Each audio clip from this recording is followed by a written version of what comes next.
बात करते हैं कि ओआईसी का फोरम बुलवाना चाहिए, यहां पर इजलास बुलाना चाहिए, तो यहां से इस तरह के पैगामात आ रहे हैं, तो फिर इससे तो हम भूल जाएं कि अब ओआईसी फोरम हमारे लिए खत्म हो गया फ्यूचर में भी। ओआईसी का फोरम वाकई खत्म हो गया। आपको इसीलिए याद होगा कि 2 हफ्ते पहले 3 हफ्ते पहले मलेशिया ने टर्की में जाके बात की थी कि अब पाकिस्तान, टर्की और मलेशिया को अपना अलग ब्लॉक बना लेना चाहिए। अच्छा, ये बात मलेशियन प्राइम मिनिस्टर ने कही, महातीर मोहम्मद ने। उन्होंने इसीलिए कहा था कि पाकिस्तान मिलिटरली स्ट्रांग है, टर्की और मलेशिया इकोनॉमिकली स्ट्रांग है, और हम मिलकर अपना ब्लॉक बनाएं ताकि फिर हम दुनिया में इन्फ्लुएंस करना शुरू करें। एक पावर ब्लॉक हमारा हो, कलेक्टिव सिक्योरिटी अरेंजमेंट हो, एक मुल्क पर हमला दूसरे मुल्क पर हमला तस्वुर किया जाए, हमारी फौजें डिप्लॉय हो एक दूसरे के मुल्क के अंदर, ज्वाइंट डिफेंस पैक्ट हो नेटो की तरह, हम 3 मुल्क शुरू करें, बाकियों को भी हम शामिल कर लेंगे। ओआईसी की क़यादत अरबों के हाथ में, और अरब जो है ये आबरू दीन मुस्तफा बेच चुके हैं, इनसे कोई तवक्को खैर की नहीं की जा सकती। सईदी रसूलुल्लाह सल्लल्लाहु अलैहि वसल्लम ने फरमा दी थी ये बात, जिसका मफहूम है कि क़यामत उस वक्त तक नहीं आएगी जब तक अरबों में एक ग्रोह दोबारा बुत परस्ती नहीं शुरू कर देंगे। आज ये सारे मोदी के पुजारी जो हैं, ये बुत परस्तियां मंदिर बन रहे हैं यूएई के अंदर, सारे बड़े बड़े शहजादे बैठ के जय श्री राम पुकार रहे हैं, जिस जय श्री राम को कहने के ऊपर ज़िबा किए जा रहे हैं मुसलमान हिंदुस्तान में। ये बड़ी खुशी से हिंदू पादरियों के, हिंदू पंडितों के सामने बैठ के हाथ बांध के जय श्री राम करके बुतों की पूजा कर रहे हैं। सईदी रसूलुल्लाह ने सच फरमाया था कि क़यामत उस वक्त तक नहीं आएगी जब तक अरबों की एक जमात दोबारा मुशरिक ना हो जाए। जय साहब, लेकिन वजह क्या है? हम सऊदी अरेबिया हो, यूएई हो, अरब ममालिक हो, वो हमारी पॉलिसी के खिलाफ चले, हम उनके साथ उस तरह जारहाना या जो स्ट्रॉन्ग एहतजाज है वो रिकॉर्ड नहीं करवा पाते। वजह क्या है? आखिर ये हिस्ट्री रही है ना कि आपने अपना रिलेशनशिप उनके साथ भीख मांगने का रखा हुआ है। अच्छा। आपके लाखों लोग वहां पे सिर्फ मजदूर हैं, मजदूरी करते हैं। आप जाते हैं रियासती सतह पे पैसे मांगने जाते हैं, मुफ्त में तेल मांगते हैं, इन्वेस्टमेंट मांगते हैं, आप उन्हें ऑफर कुछ भी नहीं करते। हालांकि जैसे कहा कि हम उनको टोटल सिक्योरिटी ऑफर कर सकते थे, हम उनका टोटल सिक्योरिटी अम्ब्रेला क्रिएट करते हैं उनके ऊपर, उनको ऑफर करते हैं कि जॉइंट डिफेंस पैक्ट में हमारे साथ आओ, हमारे न्यूक्लियर वेपन तुम्हें डिफेंड करेंगे। ऐसा कोई एग्रीमेंट हमने नहीं किया, ऐसा कोई पैक्ट नहीं बनाया, हमने उनको डिपेंडेंट नहीं किया अपने ऊपर।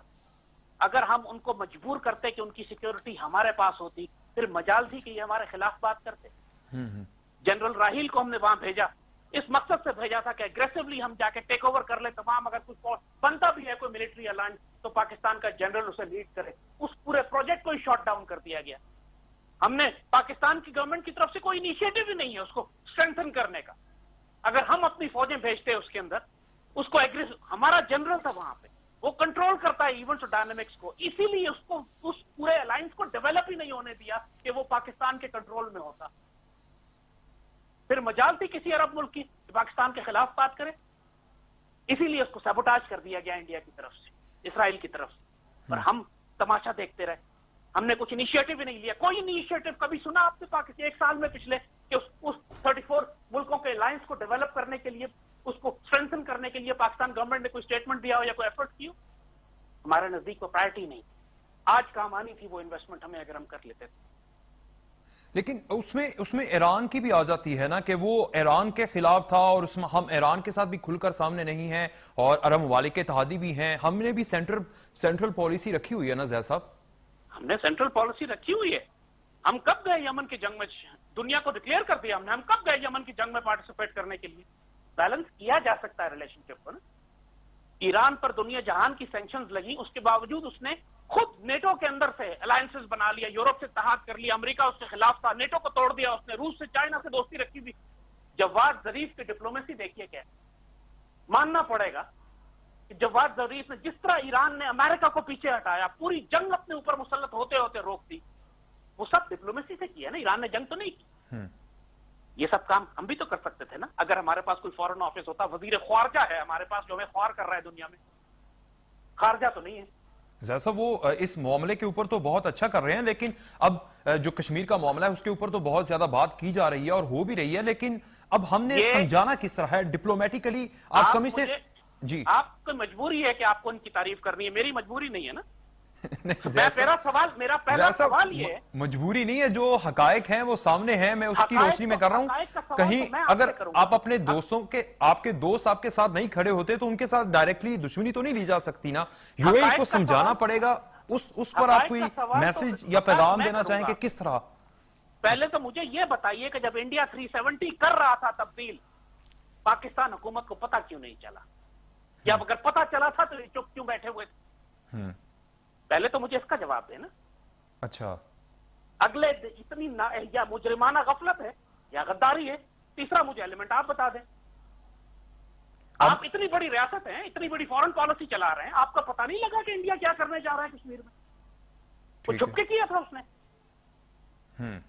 वो तो उसने अमेरिका को भी चकमा दे दिया, वो कह रहा है कि चकमा हमने नहीं बताया दिया, था, वो कह रहे हैं उनको हमने बताया on board नहीं। लेकर आए, जी, उनको ऑन बोर्ड लेकर किया, चकमा नहीं दी। अच्छा, आप बेवकूफ बने, या वही कह रहा हूं कि अगर बेवकूफ बने तो मुजरिमाना गफलत है, और अगर बेवकूफ नहीं बने और आपको पता था, क्योंकि फखर इमाम साहब कह चुके हैं ये बात टीवी के प्रोग्राम पे कि हमको पहले पता था, तो फिर ये मुजरिमाना गफलत ना हुई ना। अच्छा जैद साहब, नाज शाह साहिबा एक पार्लियामेंटेरियन है यूके की, वो आजाद कश्मीर से हैं। उन्होंने खत लिखा था 20 अगस्त को यूएई की हुकूमत को कि भाई इसके ऊपर नजरसानी करें, आप उन्हें स्पेशल अवार्ड ना दें। आपने क्यों दिया है कातिल को, जिसे पाकिस्तान और इस्लामी ममालिक कातिल कहते हैं? आप ये एहतजाज भी नहीं कर सकते, इनमें इतना दम भी नहीं है, इनसे मुझे किसी खैर की कोई उम्मीद नहीं है। मैंने कहा ना कि मुजरिमाना गफलत तक होती तो बात में मान लेता, क्योंकि उसको फिर रिमाइंड कराया जाता है तो आदमी ठीक कर लेता है अपने आप को। इनको तो रिमाइंड भी कराया जा रहा है, ये तब भी नहीं करेंगे। ये सिर्फ और सिर्फ बेवकूफ बना रहे हैं कौम। बहुत शुक्रिया। जो कुछ हुआ है ये इससे लाइम नहीं थे, इनको मालूम था क्या होने जा रहा है, फिर भी इन्होंने कुछ नहीं किया। और अब जो कार्रवाइयां डाल रहे हैं इसका हकीकत से कोई ताल्लुक नहीं है, दुश्मन पर कोई फर्क नहीं पड़ता है।